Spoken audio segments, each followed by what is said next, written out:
Hey, what's up everybody? Brian Dean here again, and welcome to lesson 3 of this SEO crash course. In the last lesson, you learned all about keyword research. Specifically, I showed you step by step how to find at least 5 keywords that make sense for your business based on factors like search volume and keyword competition. And in this lesson, you're gonna learn how to create amazing content and optimize that content around the keywords that you just found. So without further ado, let's dive right in. So you've probably heard things like content is king, and the key to SEO is publishing great content. And it's true, content is really the foundation of SEO. Why? Well, the secret to SEO at a high level is having a website that people love. Search engines are designed to measure different signals across the web so they can find websites that people like most. And you can play right into their hands by making those signals real and not artificial. And the best way to do that? Publish great content. The question is, what is great content and how do you actually create it? Especially if you're not a world-class writer. The key is to stick to proven content templates that are designed specifically for ranking in Google. In fact, when I first got started with SEO, I would find a keyword, open a blank Google Doc, and start typing. Not only did this take forever, but my content didn't consistently rank. Facepalm. Flash forward to today, and I only write using content templates. Templates speed up the content creation process by 5 to 10x. They also help ensure that your content is primed to rank in Google. Which leads us to the first content template that I want to share with you today, the expanded list post. So what is it? An expanded list post is like a regular list post, but better. Now, list posts are a content mainstay, and for good reason. They're a collection of bite-sized tips that people can use to get a specific result, which is exactly the type of content that Google searchers want. The issue is traditional list posts usually leave out key details, like how to actually put each tip or piece of advice into practice. But the expanded list post is completely different. With the expanded list post, you give lots of detail about each item on your list. For example, take a look at this expanded list post from my site. As you can see, unlike traditional list posts, I give people detailed steps for each and every tip, including real-life examples. So why is this important? Most traditional list posts make people do a ton of extra work. For example, let's say that first tip from a traditional list post is eat eggs at breakfast. Well, that leaves out a lot of important information like what time should I eat? How do I cook the eggs? What about organic and free-range eggs? And can I eat anything with the eggs? Well, the expanded list post answers all of those questions and more. That way, your reader doesn't have to fill in the blanks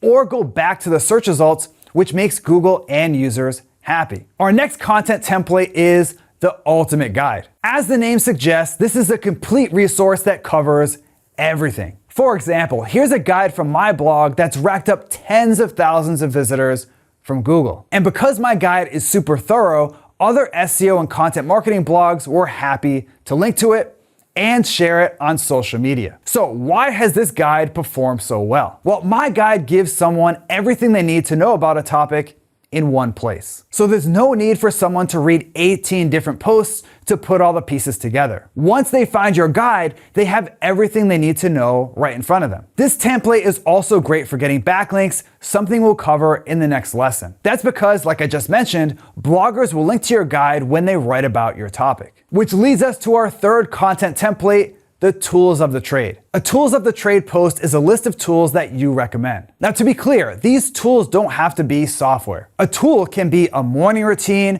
your favorite foam rollers, or even a supplement. As long as the tool helps your readers solve a problem, you're good. For example, a few years ago, I published a blog post called How to Learn SEO in Record Time. It was a list of tools, aka resources, to help people learn SEO. Now, the post didn't go viral or anything, but it got over 2,000 social shares and brings in a steady stream of visitors to my site. So why is this content template so effective? Well, if you look at it, strategies are hard, approaches can be tricky, but tools are easy. In fact, the number one question I get is, Brian, what SEO tools do you recommend? That said, finding the right tool for the job can be really hard sometimes. That's where your tools of the trade post comes in. It's a hand-picked list of the best tools all in one place. So now that you have your content written, it's time to optimize it for SEO, also known as on-page SEO. On-page SEO is making sure that Google can find your web pages so they can show them in the search results. It also involves having relevant, detailed, and useful content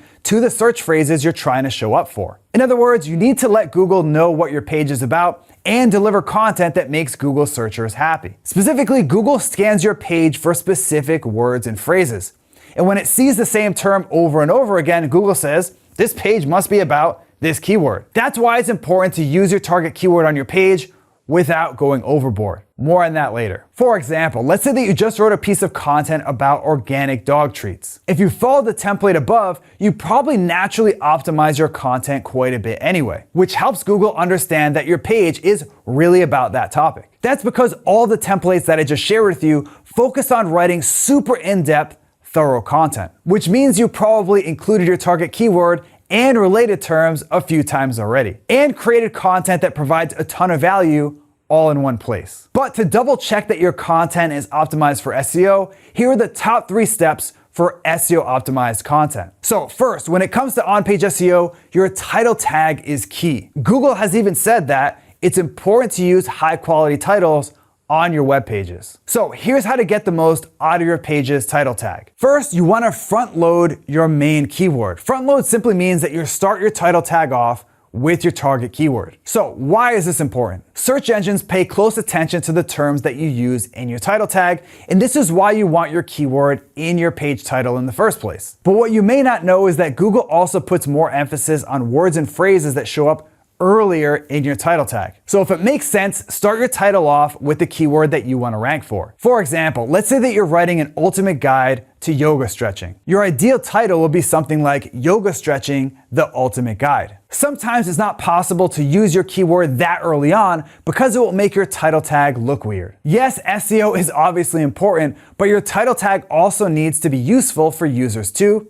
More on that later. So if you're not able to start off your title tag with a keyword, no big deal.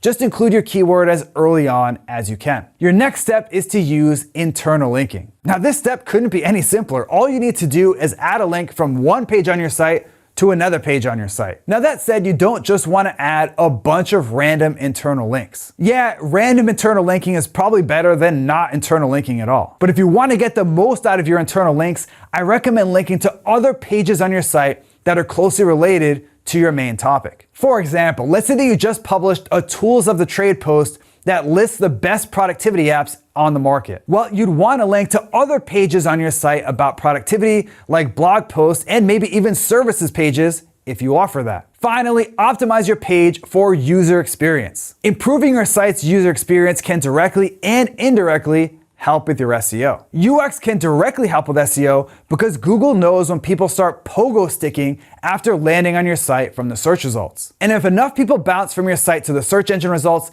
this tells Google that your result didn't give that searcher what they were looking for. On the other hand, when people stick to your page on superglue, Google thinks this is a great page. We should probably give it a rankings boost to make it easier to find. User experience can indirectly help with SEO because people are more likely to share and link to user-friendly sites. So if your site is hard to use, uses intrusive pop-ups and ads, and has a bunch of broken links, people probably aren't going to link to it, even if you have great content. So once you're done with those 3 steps, I recommend running your content through the SEMrush SEO Writing Assistant. This SEMrush feature analyzes your content and provides detailed recommendations on how you can optimize it even better. So let's get into the details with a real life example. Here's a piece of content that I'm currently working on. Because I followed the ultimate guide template that we talked about earlier, my target keyword already appears on the page a few times and in my page title. But I'm still not 100% sure if I'm checking off all of the on-page SEO boxes. So I copy and paste my draft into the tool, specify my target keywords,